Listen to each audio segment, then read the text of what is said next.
माननीय सदस्यगण, महान संत तिरुवल्लुवर ने कहा था, कक्कर्क कसड्डर कर्प वई कट्रपिन निकर्क अद्दकर्क तगह। अर्थात एक व्यक्ति जो कुछ भी सीखता है वह उसके आचरण में दिखाई देता है। आत्मनिर्भर भारत के संकल्प व सामर्थ्य को आकार देने के लिए मेरी सरकार देश में नई राष्ट्रीय शिक्षा नीति लागू कर रही है। राष्ट्रीय शिक्षा नीति के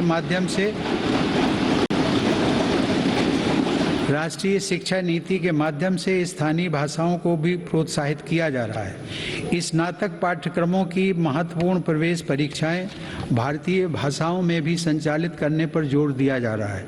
इस वर्ष 10 राज्यों के 19 इंजीनियरिंग कॉलेजों में 6 भारतीय भाषाओं में पढ़ाई शुरू हो रही है। स्किल इंडिया मिशन के तहत ITI, जन शिक्षण संस्थान और प्रधानमंत्री कौशल केंद्रों के जरिए पूरे देश में 2.25 करोड़ से अधिक युवाओं का कौशल विकास हुआ है। स्किल को उच्च शिक्षा के साथ जोड़ने के लिए UGC के नियमों में कई बदलाव भी किए गए हैं। कोरोना से लड़ाई के लिए स्किल इंडिया मिशन के तहत हेल्थ केयर से जुड़े 6 विशेष प्रशिक्षण कार्यक्रम शुरू किए गए। इनसे हेल्थ केयर सेक्टर को मदद मिल रही है। सरकार द्वारा जनजातीय युवाओं की शिक्षा के लिए हर आदिवासी बहुल ब्लॉक तथा एकलव्य आवासीय मॉडल स्कूल के विस्तार का काम किया जा रहा है। ये स्कूल लगभग 3.5 लाख जनजातीय युवाओं को सशक्त बनाएंगे।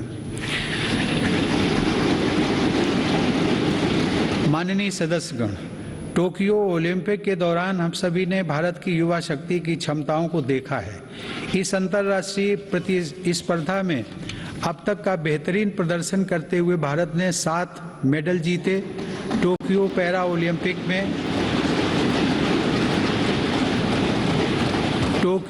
ओलंपिक में भी भारतीय पैरा एथलीटों ने 19 पदक जीतकर रिकॉर्ड कायम किया। ओलंपिक प्रतिस्पर्धाओं तथा खेलकूद में भारत की उपस्थिति मजबूत करने के लिए केंद्र सरकार, राज्य सरकारों के साथ मिलकर देश में सैकड़ों खेलो इंडिया केंद्र स्थापित कर रही है। पैरा स्पोर्ट्स में दिव्यांग युवाओं को ट्रेनिंग देने के लिए सरकार ने ग्वालियर में आधुनिक सुविधाओं से युक्त सेंटर फॉर डिसेबिलिटी स्पोर्ट्स की स्थापना भी की है। माननीय सदस्यगण, दिव्यांग जनों के लिए सुगमता, समानता और सम्मानपूर्ण जीवन के अवसर प्रदान करना एक समाज के रूप में हमारी सामूहिक जिम्मेदारी है। इस दिशा में आज सुगम्य भारत अभियान हमारी राष्ट्रीय संवेदना का परिचय दे रहा है।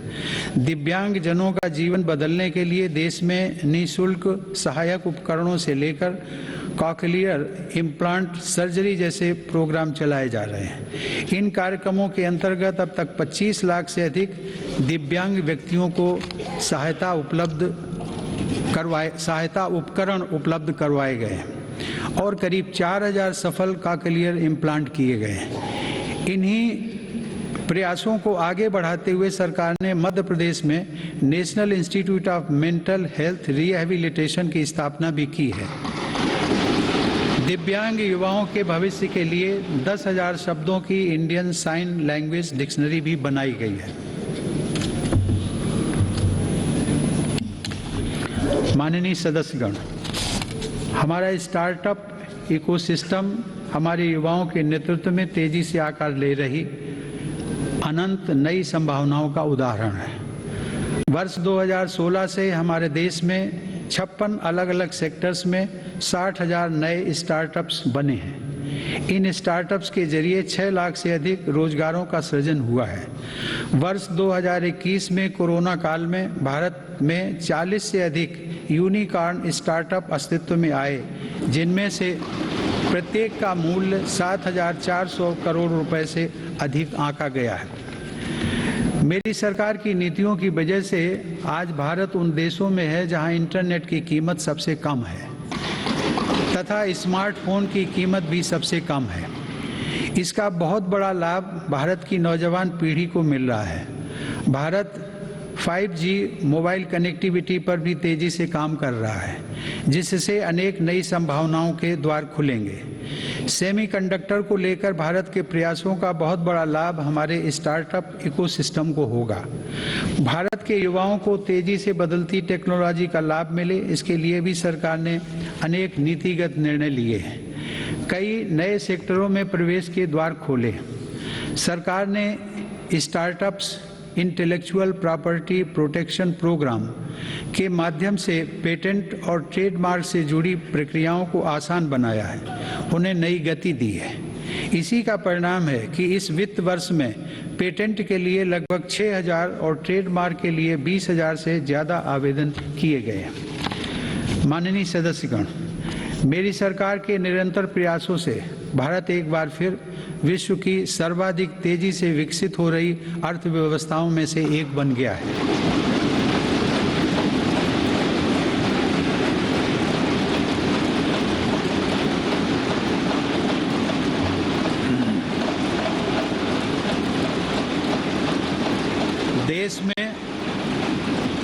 देश में जीएसटी कलेक्शन पिछले कई महीनों से निरंतर 1 लाख करोड़ रुपए से ऊपर बना हुआ है।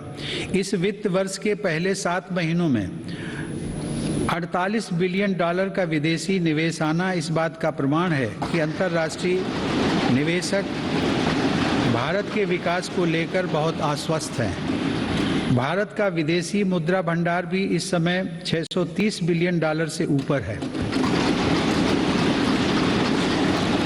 हमारा निर्यात भी तेजी से बढ़ रहा है और पिछले रिकॉर्ड टूट रहे हैं।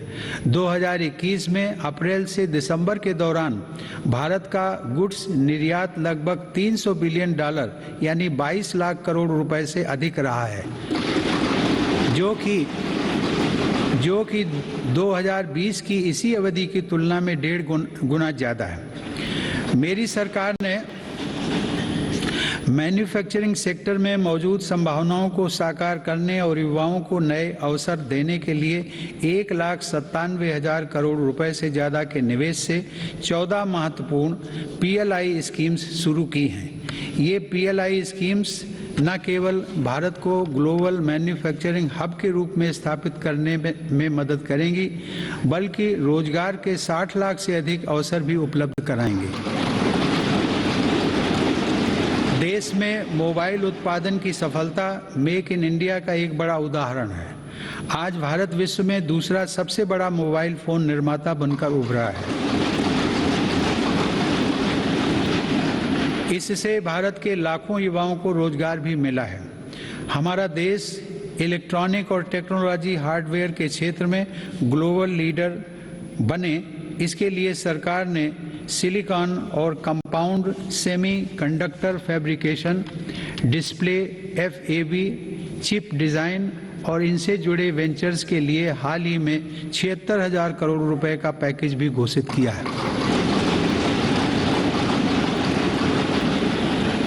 मेरी सरकार नए क्षेत्रों के साथ साथ उन पारंपरिक क्षेत्रों में भी देश की स्थिति को पुनः मजबूत बना रही है जिनमें हमारे पास सैकड़ों वर्षों का अनुभव है।